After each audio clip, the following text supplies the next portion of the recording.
So yun na nga mga pambihira, no? For today's video, magluluto tayo ng insaladang talong mga kapambihira. Bumili ako dyan sa aking kapitbahay. Ayan, bumili akong 2 piraso. At syempre may kasama siyang kamatis. So bumili lang ako ng 3 kamatis. At yan ay ating hiwa-hiwain lang mga kapambihira, no? Alright.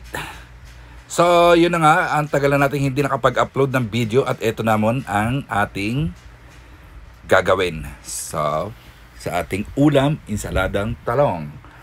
So una nga, wala tayong gagawin kundi iihawin natin siya sa kalan mga pambihira.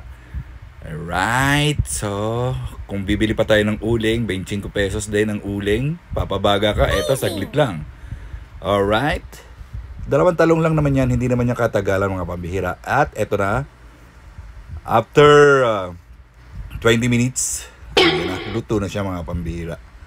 At syempre babalatan natin yan. Alright, iba kasi yung aroma pagka inihaw natin kaysa sa nilaga. Alright, so hiwa-hiwa na tayo ng ating mga sangkap.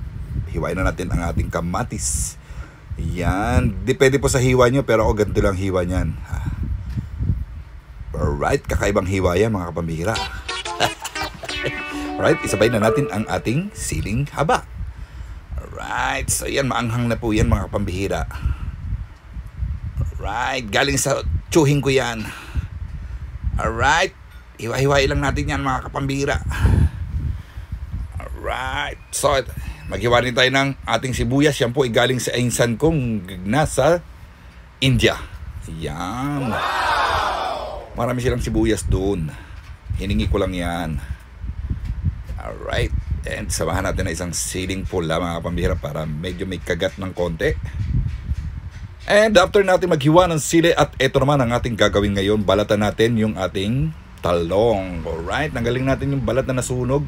At yan po mga kapambihira, ay iba po ang aromang binibigay niyan versus doon sa ating nilalagang talong. Tapos gagawin natin insalada. Ito po ay nagbibigay na ibang lasa po yan mga pambihira.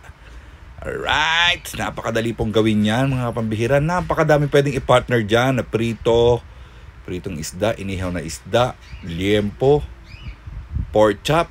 Alright, o yan lang, ulam na yan mga pambihira. Alright, so pagkatapos natin balatan, linisin, ilagay na natin doon sa ating giniwa-hiwang mga sangkap mga pambihira. And atin lang dudurug-durugin niya ng konti at imekos-mekos na yan. Wala na, napakasarap niya mga kapambihira. At imekos-mekos na yan. Alright. Halu-haluin lang natin yan. Yan o, imekos-mekos na yan. So, lalagyan natin siya ng paminta mga pambihira. Ground black pepper para mas lasang-lasa. Lagyan natin siya ng asin. Yan, 2 scoop lang ng asin. At lagyan natin ng vinegar or suka. Alright, ayan na mga pambihira. At mix na natin yan. Wala na. Masyado na magaling yan mga kapambihira.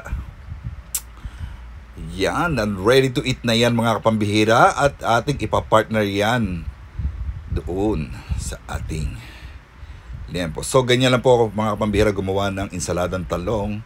Okay, pakipalo na rin po at subscribe sa ating YouTube channel for more.